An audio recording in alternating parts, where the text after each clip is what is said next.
hari ini saya akan menyampaikan firman dengan judul Ya Roh Kudus, pakai aku jadi alatmu. Kisah Para Rasul pasal pertama ayat yang ke-8, yang kita akan sambung dengan Kisah Para Rasul 10 ayat 38 berbunyi demikian. Tetapi kamu akan menerima kuasa kalau Roh Kudus turun ke atas kamu, dan kamu akan menjadi saksiku di Yerusalem dan di seluruh Yudea dan Samaria dan sampai ke ujung bumi. Kisah 10 ayat 38, yaitu tentang Yesus dari Nazaret, bagaimana Allah mengurapi dia dengan Roh Kudus dan kuat kuasa. Dia yang berjalan berkeliling sambil berbuat baik dan menyembuhkan semua orang yang dikuasai iblis, sebab Allah menyertai dia. Amin. Bulan lalu kita memperingati Paskah, hari kebangkitan Yesus.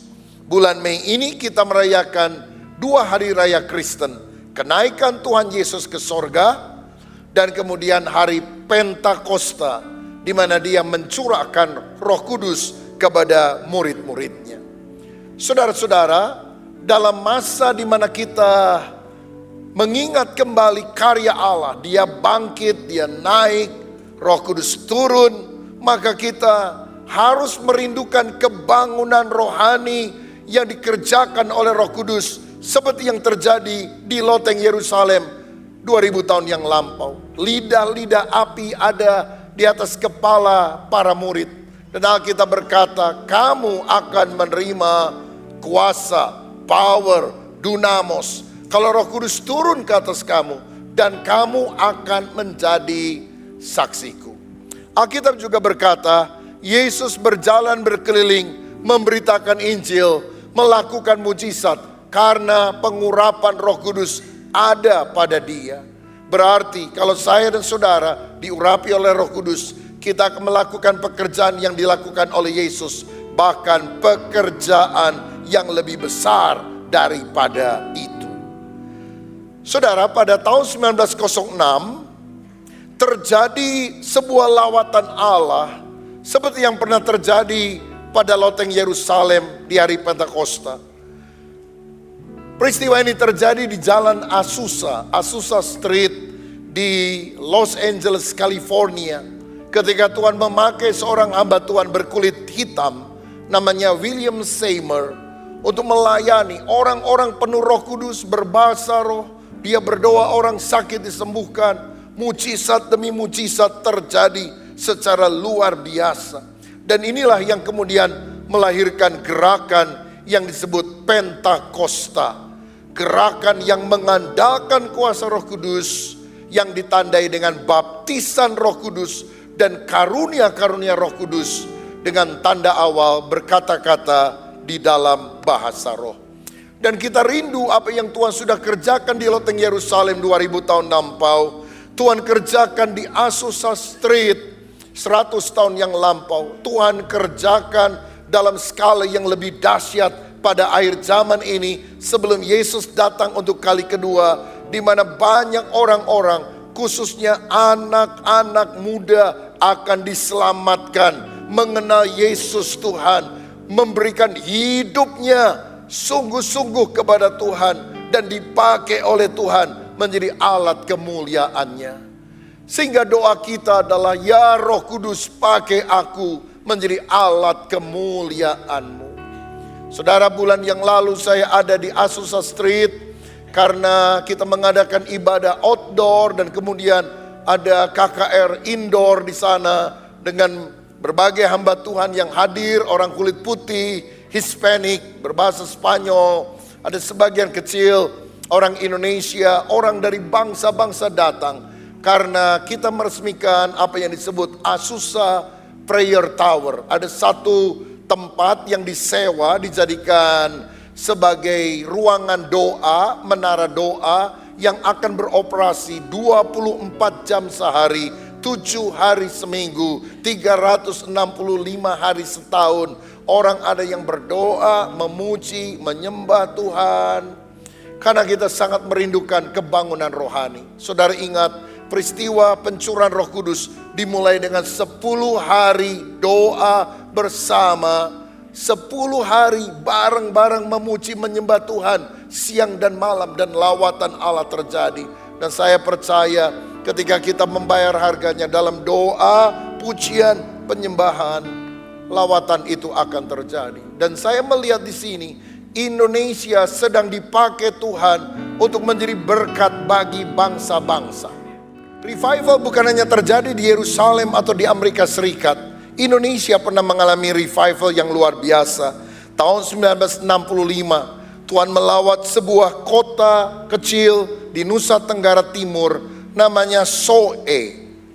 Saudara-saudara, dan kemudian ditulis oleh seorang hamba Tuhan bernama Mel Tari dalam sebuah buku, Like a Mighty Wind, seperti tiupan angin topan, bagaimana revival itu pernah terjadi di sana.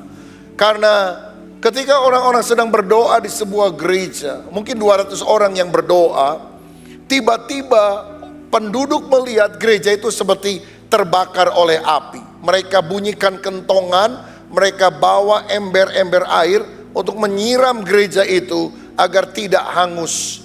Ternyata begitu sampai mereka kaget, gerejanya nggak apa-apa, tapi seperti ada nyala api. Dan orang-orang yang di dalam, ini bukan gereja Pentakosta, ini gereja Protestan, dilawat oleh Roh Kudus. Sebagian berdoa dalam bahasa roh, sebagian ngalami lawatan Tuhan yang dahsyat. Sejak itu mujizat demi mujizat terjadi. Orang-orang yang sakit disembuhkan, setan-setan diusir, para dukun bertobat, bahkan orang yang mati dibangkitkan. Salah satu mujizat yang fenomenal yang sampai hari ini ada tempat peringatannya. Karena ketika mereka mau mengadakan perjamuan kudus seperti kita sekarang, mereka nggak punya anggur, mereka hanya punya air biasa yang ditimba dari sumur. Tapi hamba-hamba Tuhan berdoa, dan waktu mereka berdoa, air berubah menjadi air anggur. Dan ini peristiwa bersejarah yang menyebabkan banyak orang sampai hari ini kalau datang ke Soe, mengunjungi tempat ini, di mana Allah yang hidup pernah menyatakan kemuliaannya. Air biasa berubah menjadi air anggur. Artinya Tuhan berkuasa atas alam dan bisa melakukan segala perkara bagi setiap orang yang percaya kepadanya. Haleluya. Saya juga masih yakin mujizat tetap berlangsung sampai hari ini. Revival yang pernah terjadi di hari Pentakosta, terjadi di Azusa Street, terjadi di Soe, Nusa Tenggara Timur. Biar itu terjadi lagi di dalam hati dan kehidupan kita. Saya rindu Tuhan melakukan itu di tempat ini. Satu kali akan ada anak sekolah minggu yang memberikan kesaksian dan orang menangis di lawat Tuhan. Yang khotbah remaja dan pemuda yang tidak ternama, tidak pernah belajar sekolah teologi, tapi Tuhan bisa pakai. Karena kalau Roh Kudus memakai Petrus, nelayan yang tidak pernah sekolah Alkitab, nelayan bodoh sederhana, berkhotbah, ribuan orang bertobat. Saya lebih percaya kuasa Tuhan lebih daripada kepintaran manusia, seberapapun banyak titel dan jabatannya. Inilah yang kita harus rindukan, revival, kebangunan rohani besar, karena kita mengizinkan Roh Kudus bertahta. Saudara, gereja lahir di hari Pentakosta dan kemudian bertumbuh secara pesat, 3.000, 5.000, puluhan ribu, ratusan ribu, dan selanjutnya. Tapi pada abad keempat sampai abad 15, kehadiran Roh Kudus diganti oleh liturgi yang kaku. Gereja mati, ibadahnya ada, tapi orang-orang tidak dilawat oleh hadirat Tuhan.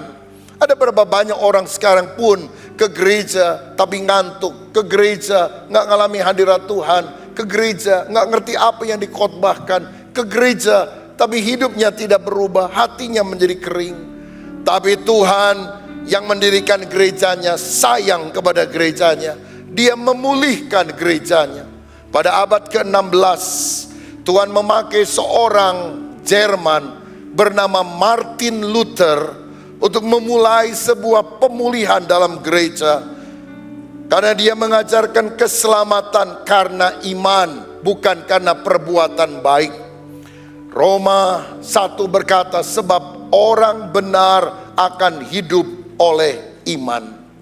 Saudara-saudara, berikutnya abad 17 dan abad 18 muncul gerakan yang lain, namanya Pietisme atau Holiness Movement, yang dipelopori oleh seorang yang bernama John Wesley.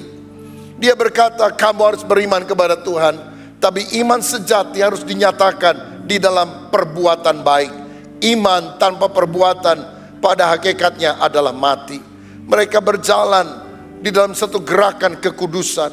Abad 19, Tuhan pakai seorang hamba Tuhan, A.B.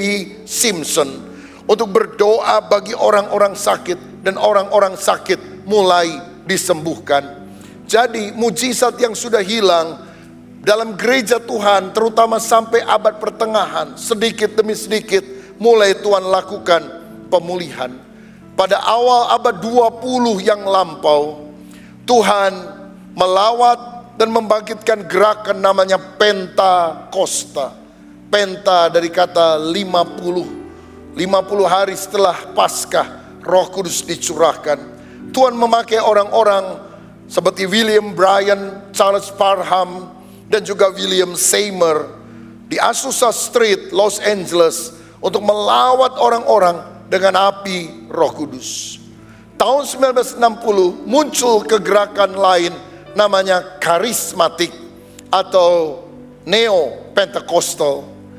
Kalau gerakan Pentakosta kemudian mengerucut menjadi gereja beraliran Pentakosta, denominasi Pentakosta, tidak demikian dengan karismatik.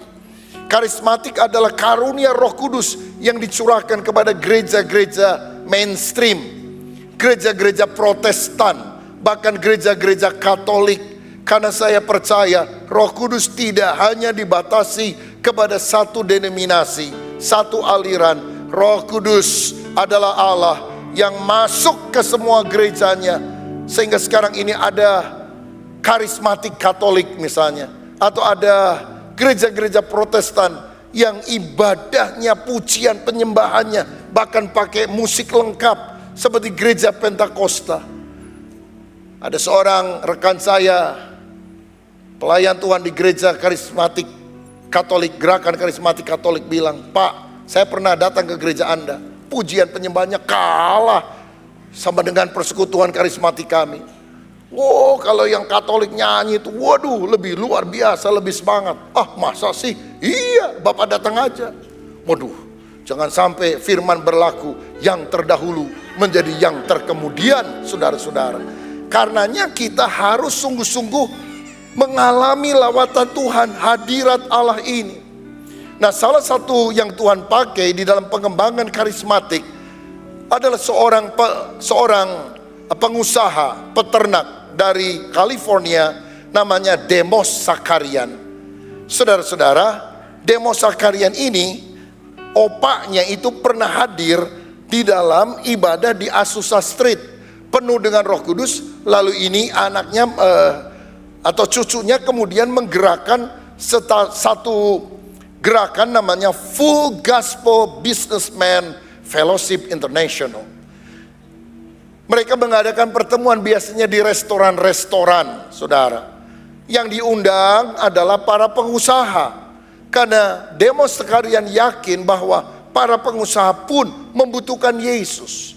Dan dari satu tempat, dua tempat, sekarang chapternya tersebar ke seluruh dunia. Sehingga para pengusaha pun didorong untuk mengenal Tuhan Yesus Kristus. Dan Demos Sakarian adalah salah satu orang yang membawa kegerakan karismatik ke dalam kehidupan banyak orang. Tahun 2023 ini diduga lebih kurang 700 juta orang Kristen yang ada di dunia itu Pentakosta dan karismatik, pernah mengalami lawatan Roh Kudus. Sebagian besar berkata-kata di dalam bahasa roh.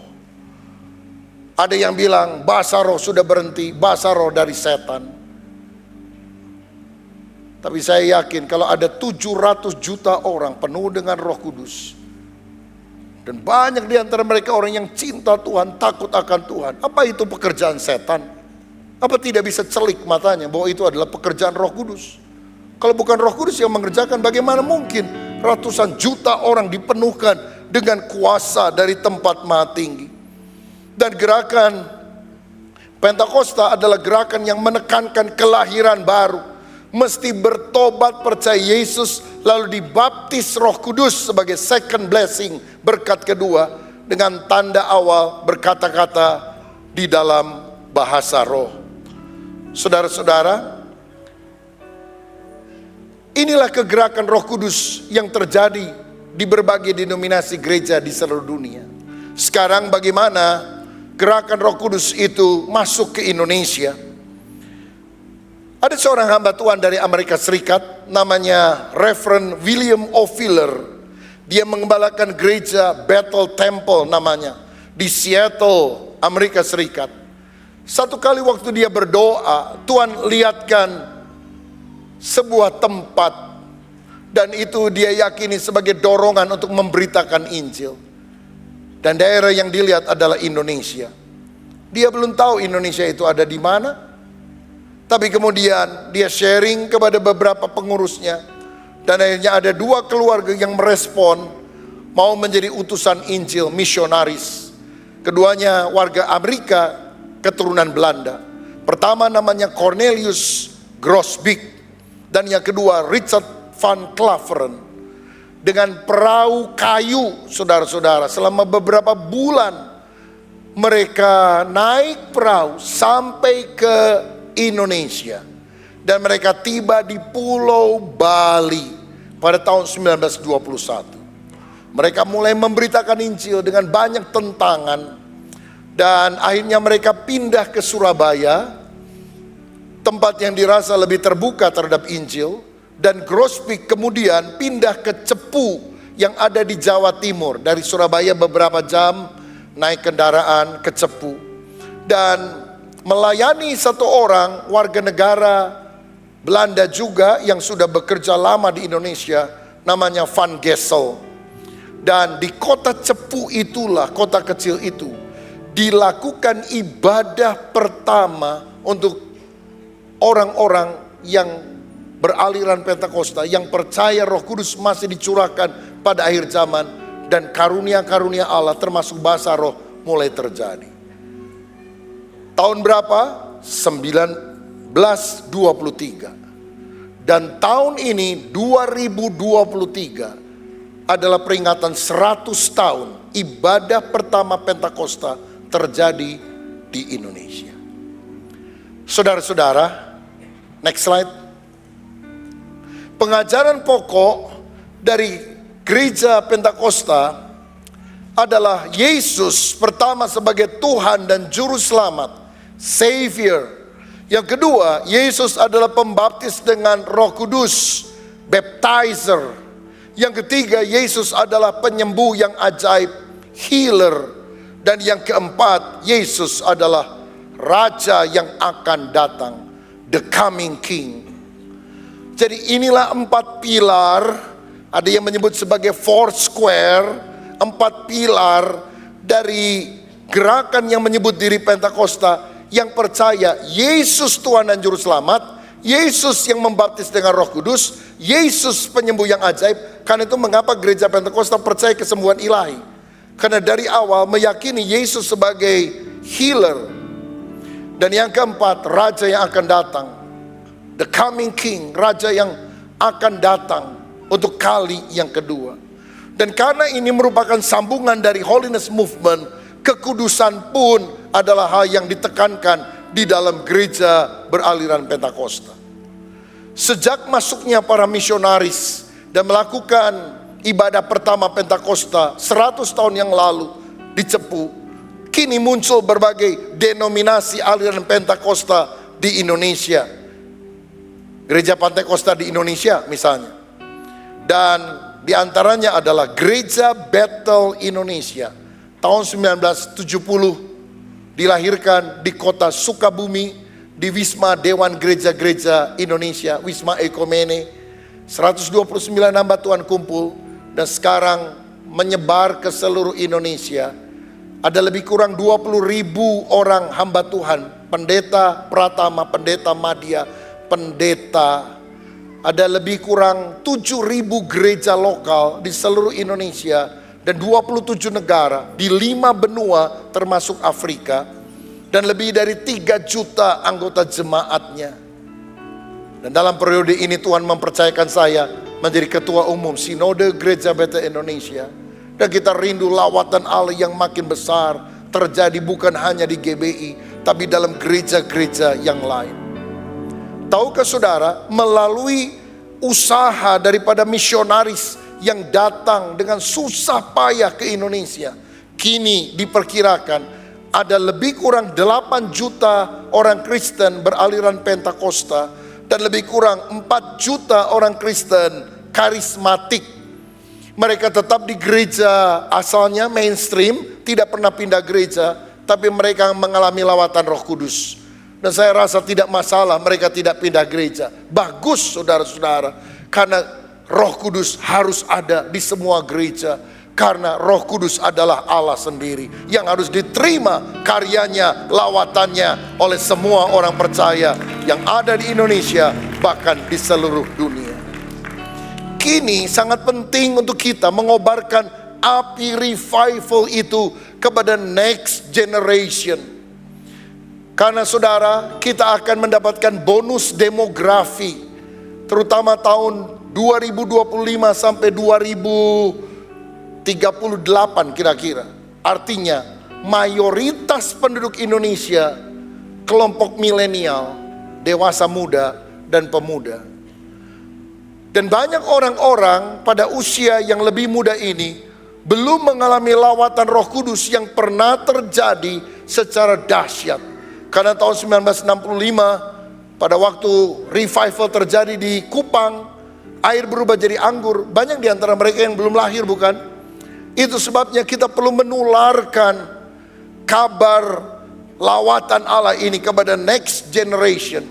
Karena lawatan Roh Kudus selalu berkaitan dengan penuaian jiwa-jiwa. Lihat, ketika Roh Kudus dicurahkan di loteng Yerusalem, 3.000 orang diselamatkan. Dan kalau lawatan Allah yang lebih besar di Indonesia dinyatakan, kita berdoa supaya 30 juta, bahkan kalau bisa 50 juta, bahkan lebih orang-orang Kristen, orang-orang diselamatkan karena mengenal Yesus sebagai Tuhan dan Juru Selamat. Karena itu penting sekali mengubah mindset, paradigma, pola pikir orang-orang muda. Mengubah orang yang sudah tua agak susah, udah karatan saudara-saudara. Tapi kita mesti masuk kepada generasi yang lebih muda. Ada yang disebut sebagai 414 windows, jendela 414.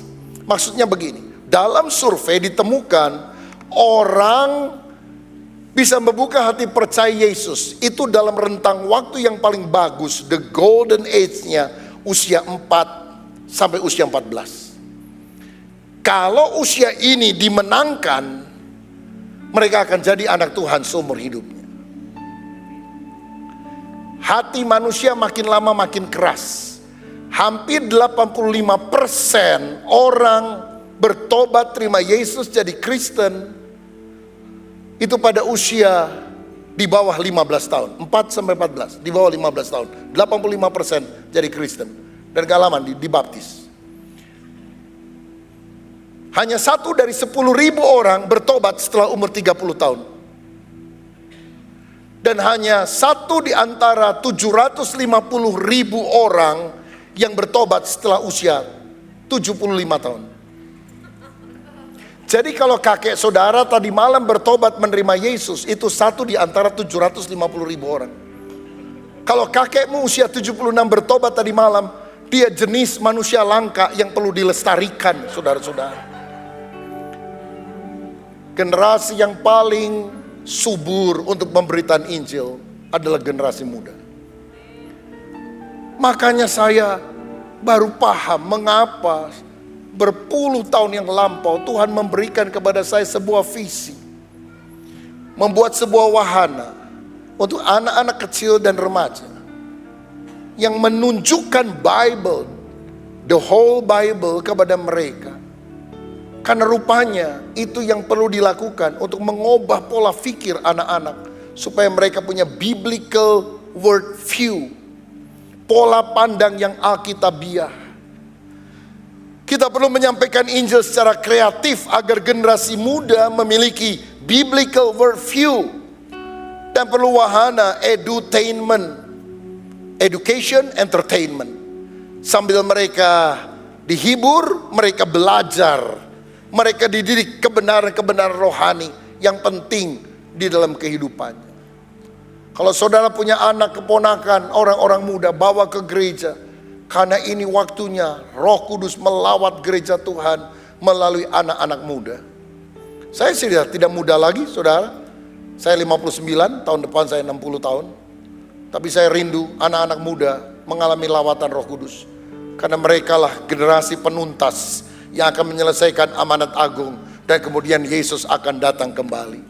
Kalau engkau punya anak usia remaja, usia muda, bahkan masih anak sekolah minggu, pastikan mereka berkobar-kobar untuk Yesus.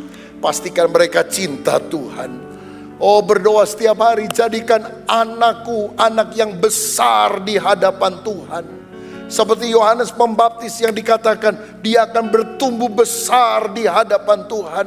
Jangan anak-anak kita hanya besar di hadapan manusia, hebat, sukses, luar biasa. Tapi kita rindu anak-anak kita besar di hadapan Tuhan, dipakai Tuhan, dilawat Tuhan, diurapi oleh Tuhan. Kalau ada di antara anak-anakmu yang jalannya serong, doa, minta Roh Kudus melawat, supaya anak-anak kita, cucu-cucu kita dipakai oleh Roh Kudus menjadi alat kemuliaan Tuhan di akhir zaman ini. Tidak cukup saudara sekolahkan dia ke sekolah unggulan. Tidak cukup saudara kasih uang, baju yang bagus, motor, mobil bahkan. Biar nilai-nilai Injil, keteladanan-keteladanan, doa-doa, tumpangan tangan dari orang tua selalu menyertai hidupnya setiap hari agar mereka menjadi anak-anak yang besar di hadapan Tuhan. Siapa yang rindu anak-anak muda dipakai oleh Tuhan, anak-anakmu, ponakanmu, bahkan dirimu sendiri dipakai oleh Tuhan secara luar biasa. Berikan tepuk tangan yang paling meriah untuk Tuhan Yesus Kristus. Saya percaya Roh Kudus sedang melawat Indonesia, dan melalui ini generasi muda akan makin mengenal Injil Yesus dan mereka percaya kepadanya. Tuhan Yesus memberkati.